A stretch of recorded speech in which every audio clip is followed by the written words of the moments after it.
Man, is this guy killing the game. Jay something, good morning. What's up? So talented, you're disgusting.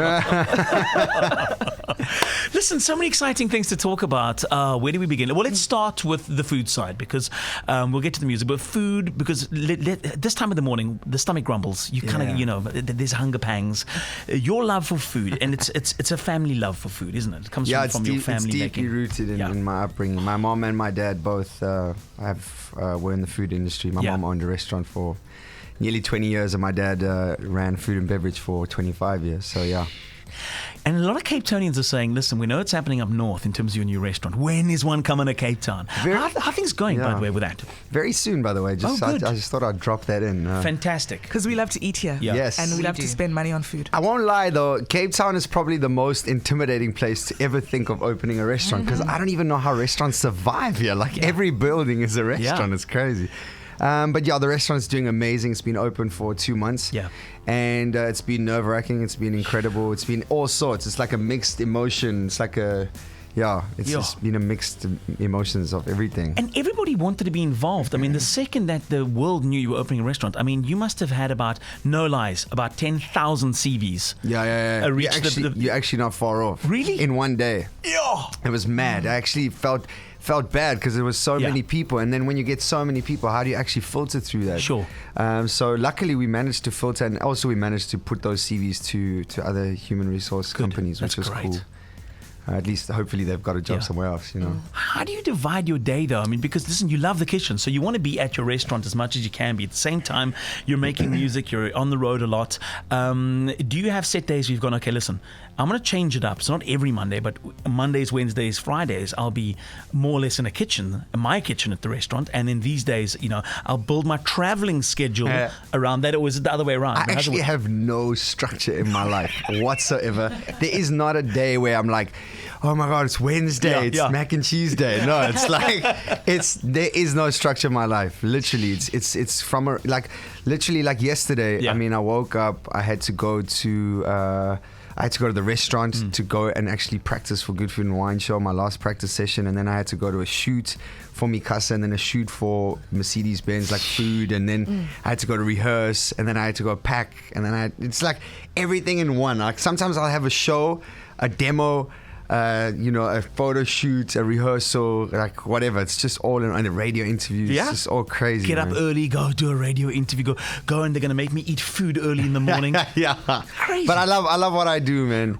And I think that's what keeps me going. Is even though I don't have the 8 to 5 or I don't have the Monday, Tuesday is that day, I do strictly what I love. So like when it's chaotic, I'm just like, man, I'm doing what I love, so it doesn't really matter. I'm so happy that you're in Cape Town for the Good Food and Wine Show. Let's talk about what people can expect this weekend when they come to see you. I've been doing, it's kind of a funny story. I started doing Good Food and Wine Show 2.5 years ago when I asked them if I could go on the show. And I charged them nothing. I just said, I want to do it for free. Yeah. Please just let me cook in front of people. I'm trying to do this food thing, and I think I'm quite cool, And they were like, yeah, sure, why don't you jump on? And I did my first, Good Food and Wine demo. It was in Durban. It was, 2.5 years ago. And now I've never been this excited because I'm officially headlining it now. 2.5 years later, I mean, I'm not even a chef. I'm like a wannabe chef, But me, Marco Pierre White, and Jan Hendrik, I mean, both Michelin star chefs in, geniuses. Yeah. So I really enjoy entertaining people. I think that's what I was born to do. So 100%. I'm looking forward to that. That nail that you just hit there, and people see through things that aren't genuine. If you watch cooking shows and you love, that's what I loved about you, and love about your cooking show and what you do, is it comes from a very genuine place. So when people watch what you do and how you prepare it, it's interesting. It's good to watch. It's interesting to learn and observe and be a part of your journey, whether it's preparing a dish or making a song. So I think it makes perfect sense. Like when you see the lineup and you mention, listen, I don't have any kind of a real qualification in terms of the kitchen, but if you look at some of the greats of the cooking world that have made it in terms of entertaining in that space, wow. I think a lot of them will look back and go, listen, I learned from a family recipe.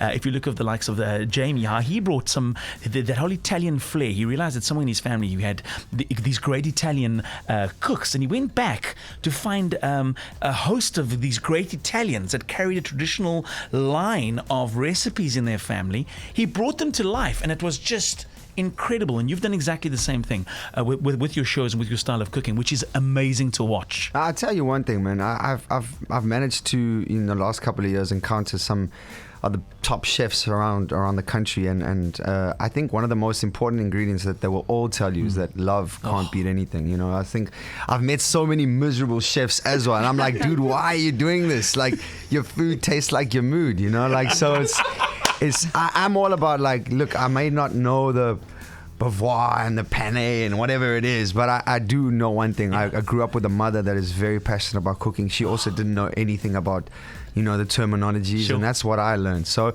I mean, even though I'm not a chef, trust me, like, I'm bringing my A game, man. Like, Marco Pierre White better know that there's a singing chef out there, man, and it's me, you know. And that's what I always say. Like, I wanna sing a song, I wanna cook something, I wanna dance, I wanna interact with people, because, you know, I think what I am is a home cook. Yeah. And if you guys are home cooks and you come in a Good Food and Wine show, my show is the show where you're going to get how to have fun in the kitchen, just, you know, at home. This is Wednesday morning, last day of May. We're with Jay Something live on air this morning, here for the Good Food and Wine show.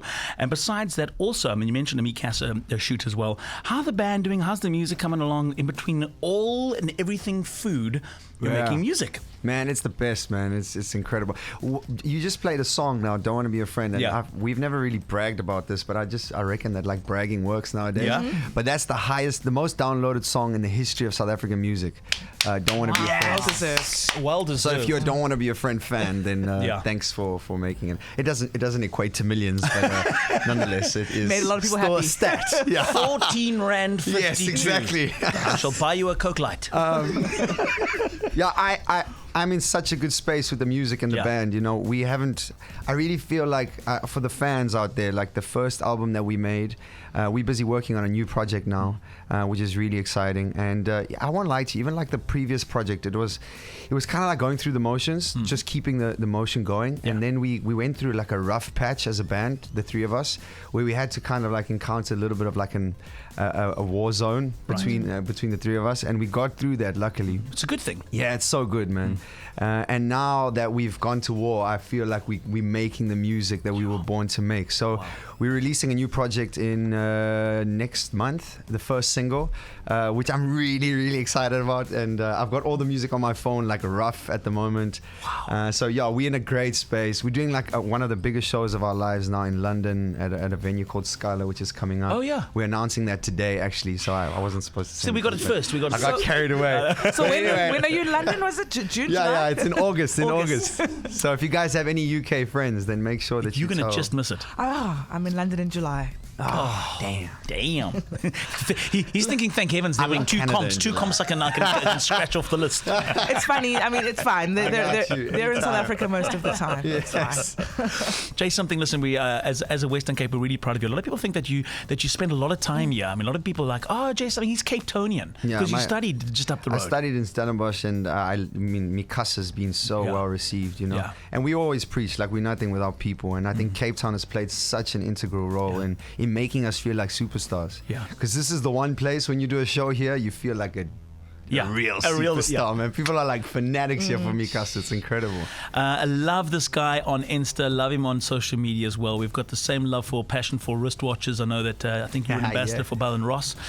Great brand, phenomenal brand. Yeah, good history in aviation. But it's good to have you here, brother. We're going to take you back now. And this is on Facebook. It has been on Facebook Live. So thanks to everyone who's been watching on our Facebook page. Thank you for joining us, and it'll stay there for a bit. We're going to take Jay Something now while news and Chanel does news. We're going to take Jay Something and blindfold him and see if he can guess the famous Cape Townian. Can I cut you quick? I just feel like I need to say this, but I said this off air. Yeah. And I just wanted to like say that there's such an amazing aura about KFM and everybody. Every time that I'm here, we love it feels incredible. I think you guys are really good at what you do, and I just wanted to say thank you for having me. Anytime. And we'll have you back, even if it's telephonic, just to talk about the new single. Or me and Marco Pierre White. You know, he cooks, I sing. You know, I just show him. Super talented, Peace, ladies and man. gents. Please, if you haven't got your tickets yet, they are selling. Don't leave it to I keep talking about the typical Cape Townian thing to leave it to the last second. Get your tickets to go get down to the Good Food and Wine Show, and hopefully you'll be lucky enough to catch Jay something at the Good Food and Wine Show. Thanks for coming in to visit us Thank this you for morning, having me, man. and all the best. This is an exciting year for you, and we watch it Bless. with interest and with awe and in inspiration. Thank you, man. Thanks, I brother. appreciate it.